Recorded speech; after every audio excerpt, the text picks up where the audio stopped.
मुझे बस मेरे भाई का इंसाफ चाहिए और कुछ नहीं चाहिए, क्योंकि मेरा एक ही भाई था, मेरे बहुत अरमान थे, उसकी शादी भी होने वाली थी। मुझे और कुछ नहीं चाहिए। जितना हो सके उसको जल्द से जल्द सजा दी जाए और हद से ज्यादा उसे फांसी दी जाए। मुझे और कुछ नहीं चाहिए। उसके घर में कुछ भी हो जाए, मुझे कोई मतलब नहीं, वो मरे जिए, लेकिन मेरी तरफ से उसको बहुत अच्छी वाली उसे फांसी दो। अगर वो मेरे सामने भी आएगा, मैं उसे अपने हाथों से खत्म करना चाहती हूँ, अगर आप लोगों से फांसी नहीं दोगे तो। मेरा सबसे बड़ा भाई था, मुझसे बहुत प्यार करती थी और जल्द से जल्द मेरे भाई को इंसाफ चाहिए। एक ही रिक्वेस्ट है, मुझे इंसाफ चाहिए, मुझे और कुछ नहीं चाहिए। मेरा पहला यही है बचाना।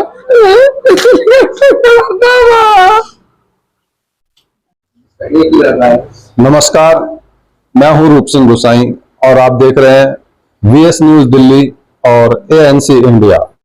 इस वक्त मैं दिल्ली के लक्ष्मी नगर के रमेश पार्क इलाके में हूं, जहां पर अभी परसों जो है दोस्तों में आपसी रंजिश के कारण जो है हत्या हो जाती है, गोली चल जाती है। मैं जो मृतक है उनके परिवार में यहाँ पहुंचा हूं और एक माँ का दुख दर्द जो है पूरी तरह से मेरी संवेदना उनके साथ है, लेकिन हमें न्यूज बनानी ही पड़ेगी। मैं माफी चाहते हुए आपसे जानना चाहता हूं कि बताएं दर्शकों को पूरा मामला क्या हुआ, कैसे हुआ। मेरी बस एक ही रिक्वेस्ट है, मुझे इंसाफ चाहिए, मुझे और कुछ नहीं चाहिए। मेरा पहला यही है बचाना।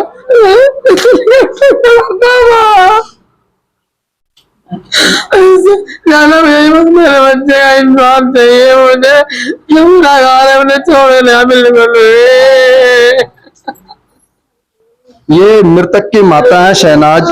आप इनकी चीख पुकार से इनके दर्द, इनकी करुणा को समझ सकते हैं और केवल सरकार से, कानून से यही इनकी गुहार है कि इनके बच्चे को इंसाफ मिले। इनका एक ही बेटा था जो कि अब इस दुनिया में नहीं रहा। ये उनके पिता हैं मोहम्मद असलम, उनके पिता मृतक के। जी बताएं। मेरा बेटा मोहम्मद अनस, उसकी 13 में से हत्या कर दी गई। बस मेरा एक ही अनुरोध है कि उसे इंसाफ मिला जाए, मुजरिमों को कड़ी से कड़ी सजा दी जाए, और कुछ नहीं चाहिए। आप देख सकते हैं कि माता पिता, क्योंकि ये स्थिति ऐसी होती है, ये दर्द ऐसा होता है कि कुछ भी कहने की स्थिति में नहीं है। लेकिन जैसा कि मालूम हुआ कि परसों रात को जो है दो दोस्त थे जो आपस में, सामने ही उनका घर है, उनकी कुछ प्लानिंग थी, यहाँ घर से ही बुला करके ले जाते हैं और इधर आगे जाकर के किसी बिल्डिंग में और सीधा ही उसको गोली मार देते हैं। तो ये जो मृतक है उनके मामा जी जो मिस्टर जब्बार भी हमारे साथ में, जो कि शायद कुछ बता पाए आपको। सर बताएं, हमारे चैनल को, दर्शकों को बताएं कि क्या पूरा मामला है, किस तरह से शुरुआत क्या मामला है। तो मैं भी नहीं कुछ जान सकता, क्योंकि हमें सुबह 5:00 पर खबर मिली थी कि हमारे भांजे को गोली मार दी गई। और लास्ट टाइम पे उन्होंने एक अपने छोटे वाले जो बहुत ज्यादा मोहब्बत करते हैं मामा को, उन्होंने एक कॉल भी किया था कि मामू मेरा गोली मार दी। उसके अलावा फिर उसके बाद सेकंड बात नहीं पाई। उस लड़की की बहुत हिम्मत थी कि गोली लगने के बाद उसने पहला फोन सुबह 5:22 में मेरा छोटा भाई है उसको फोन किया था। उसी के बाद हमें घर वालों को पता चला, तभी उसने मेरे छोटे भाई को, छोटे भाई ने सभी को इतला दी, तभी हम हॉस्पिटल पहुंचे। अच्छा, उसके बाद दो लोग थे इस पूरे मामले। इसके अंदर जो हमारे फुटेज के अंदर देखा गया है कि वो अपने फ्रेंड के साथ बहुत मतलब नॉर्मली गए हुए हैं। जब ऊपर से वो भाग कर आया नीचे तो उसको गोली लग चुकी, तो 3 मंजिल से नीचे भी आ चुका था और गेट पर आकर वो एक साथ मतलब वो वहां पर ही गिर पड़ा था। जो फुटेज के अंदर नजर बच्चे को कितनी गोली लगी थी? तो गोली उनको एक ही लगी थी, लेकिन गोली ऐसे पॉइंट पे लगी थी बच्चे की नाम में इतनी बचने की। कितनी उम्र लगभग रही? लड़के की 20-21 साल की उम्र थी, यंग लड़का था, बिल्कुल पढ़ता था। जी, मैं अभी पढ़ रहा था, 12th क्लियर करी थी और वो अपना कोई कारोबार भी कर रहा 1 साल से।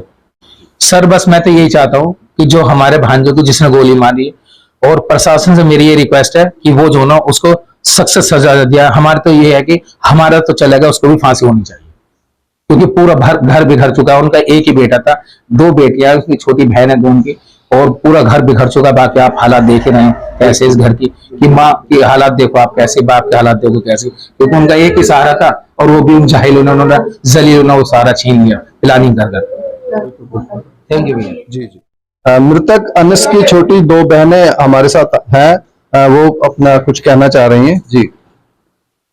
मुझे बस मेरे भाई का इंसाफ चाहिए और कुछ नहीं चाहिए, क्योंकि मेरा एक ही भाई था, मेरे बहुत अरमान थे, उसकी शादी भी होने वाली थी, मुझे और कुछ नहीं चाहिए।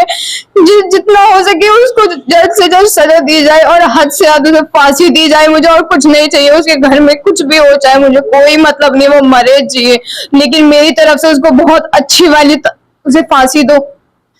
अगर वो मेरे सामने भी आएगा मैं उसे अपने हाथों से खत्म करना चाहती हूँ, अगर आप लोगों से फांसी नहीं दोगे तो। मेरी इसलिए रिक्वेस्ट है आपसे बहुत बड़ी कि मेरे भाई को इंसाफ दिया जाए और उनसे जल्द से जल्द उन्हें कड़ी से कड़ी सजा दी जाए और कुछ नहीं। और मेरे सामने आ गया तो वो बचेगा नहीं, तो इसलिए आप लोग खुद ही उसके साथ कुछ कर दो। एक बार भी ये नहीं पूछा उनके माँ बाप ने कि क्या हुआ है, क्या नहीं, कुछ भी नहीं करा।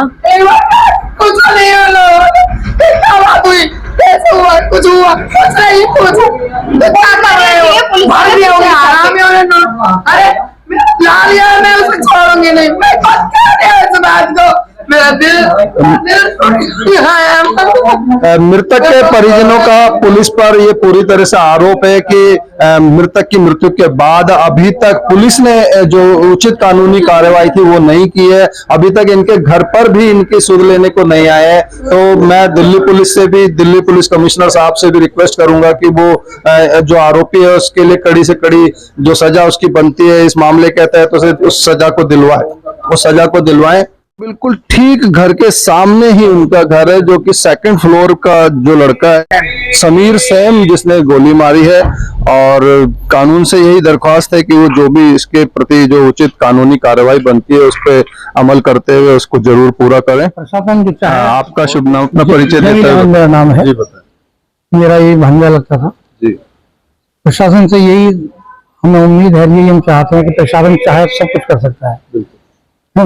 पुलिस को सब मालूम है कहाँ क्या होता है, कौन क्रिमिनल, पुलिस से बड़ा जानकार कोई नहीं है। अगर हमारी पुलिस चाहेगी तो हमारे बच्चों को इंसाफ मिल जाएगा। मैं ये उम्मीद करता हूँ और ये उनसे अपील करता हूँ कि खुदा के वास्ते आप जो जैसे भी करना पड़े, जहां तक जाना पड़े, आप इसकी तह तक जाएं। और चलो हमारा बच्चा चला गया, लेकिन कम से कम किसी और बच्चे की कैजुअलिटी ना हो। तो ये क्रिमिनल लोग, इनका कोई ईमान धर्म नहीं है, कोई मजहब नहीं है, इनका यही काम है कि समाज में इंतशार फैलाना है, लोगों की जाने रहना है। प्रशासन से, पुलिस से मेरी अपील है, मुद्दबाना अपील है कि वो, उनके पास पावर है, वो सब कुछ कर सकते हैं, तो वो हमें इंसाफ दिलाएं। हमें इंसाफ चाहिए, जान का बदला जान।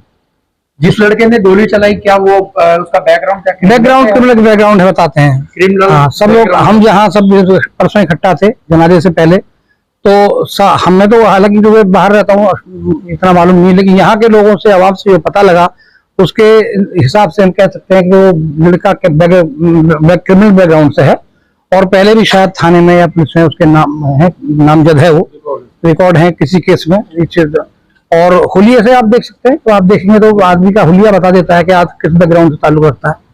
और इसमें मैं कहता हूँ कि शायद माँ बाप की विषय हो सकती है, क्योंकि जो बच्चा क्राइम करता है माँ बाप को सब पता है हमारा बच्चा कहाँ जा रहा है, कहाँ नहीं जा रहा। तो ये ऐसा नहीं है कि कुछ भी आप छूट दे दो, किसी को भी आप गोली मार दो। इख्तलाफ होते हैं, ऐसा नहीं है, आपसे रंजिश भी होती है, लड़ाई जान से मारने की थोड़ी रंजिश होती है, किसी को जान से मार दो आप। ये अकेला बच्चा था अपने घर में कमाने वाला, पापा हैं वो इलेक्ट्रिकल का काम है उनका। आजकल आपको पता है कोरोना में काम बिल्कुल जीरो हो चुके हैं, वो अकेला कमाए, वो सहारा था घर का, कमाता था वो। आज देखिए आप, दो छोटी बच्चियां, जिम्मेदारी है इन पे, अब कैसे होगा, पूरा घर बिखर गया, माँ को होश भी नहीं है, माँ बार बेहोश हो जाती है, माँ को रात को ख्वाब में उठ के भागती है, माँ को रखाना पड़ रहा है, माँ को पकड़ के बैठना पड़ रहा है, पूरी रात जाग रहे हैं हम लोग। माँ का तो माँ बाप की तो पूरी जिंदगी, तो माँ बाप की जिंदगी गुजर गई, दोनों बच्ची हैं, दोनों बच्ची अपनी होश में नहीं है। तो हमसे, आप सबसे उम्मीद है, आप सबसे हमारी गुजारिश है कि आप इंसाफ दिलाएं। आप लोग भी भाई बहुत बड़ा काम करते हैं, आप लोगों की बहुत है और प्रशासन कर सकता है, बिल्कुल वो कैपेबल है, कर सकता है। हमारी पूरी अपील है उनसे, हमारा पूरा वो है कि और हमारी उम्मीद है कि हमें इंसाफ दिलाएं। हमें इंसाफ मिलना चाहिए, हमें इंसाफ मिलना चाहिए। अभी तक जहाँ तक देखा गया है, गुनहगार है उसे सजा मिलनी चाहिए, और जो बेगुनाह उसे कोई, जो बेगुनाह हो तो बेगुनाह है ही, लेकिन हमें तो इंसाफ चाहिए, क्योंकि देखो हमारा गया, जिसका जाता है उसे पता चलता है कि क्या हुआ क्या। अभी तक जहां तक देखा जाए कि प्रशासन ने जो है इसके ऊपर में हस्तक्षेप नहीं किया है, क्या कहना चाहेंगे उस प्रशासन के? नहीं, प्रशासन तो देखो जो अपना काम अपने तरीके से करेगी, लेकिन ये क्या भी आए हैं यहाँ, SHO भी आए हैं और अपने तरीके से छानबीन कर रहे हैं। एक लड़का उन्होंने शायद जेल भेजा, जैसा बता रहे थे वो। और प्रशासन अपना काम कर रहा है और हमें उम्मीद है वो अपना काम करेगा। और हमारा कोई सहयोग प्रशासन को चाहिए तो हम सहयोग करने को तैयार हैं। आप इनकी बस आप लोग ये इल्तिजा है कि आप प्रशासन को थोड़ा बोले हमारी तरफ से कि भाई हमें इंसाफ दिलाएं। बाकी अभी तक की तो प्रशासन की ठीक है, वो काम कर रहा है अपना। और प्रोसीडिंग में टाइम तो लगता है, गवर्नमेंट पुलिस प्रोसीडिंग में बहुत सारी चीजें अभी और ओपन होकर खुल के आएंगी। तो प्रशासन को हम यही चाहते हैं कि हमें बच्चों को इंसाफ मिले हमारा। भी आपसे गुजारिश है। बोलना चाहते हैं? ये अनस की छोटी बहन भी जो है कुछ कहना चाह रही हैं, बताइए। मेरा सबसे बड़ा भाई था, मुझसे बहुत प्यार करती थी और जल्द से जल्द मेरे भाई को इंसाफ चाहिए। जरूर बेटा, जरूर मिलेगा इंसाफ। सभी की एक ही मांग है, एक ही पुकार है, क्योंकि जिसका जाता है वो दर्द, उसकी फीलिंग, उसका अनुभव केवल वही ले सकता है। बाकी लोग तो केवल संवेदना ही प्रकट कर सकते हैं। लेकिन फिर भी यही इंसान का जो है रिवाज है। तो हमारी भी पूरी संवेदना है इस मृतक के परिवार के साथ। और अपने चैनल के माध्यम से हम जो पुलिस प्रशासन से यही कहना चाहेंगे कि अपनी कार्रवाई को और तेज करते हुए जो भी उचित कानूनी कार्रवाई बनती है वो जरूर करें और इस परिवार को इंसाफ दिलाएं। इसी के साथ मैं अपने कैमरामैन व्यास कुशवाहा के साथ ANC इंडिया और VS News 48 दिल्ली के लिए आपसे विदा लेता हूं। अगली खबर में जल्द मिलूंगा, तब तक आप अपना बहुत ख्याल रखिएगा। नमस्कार।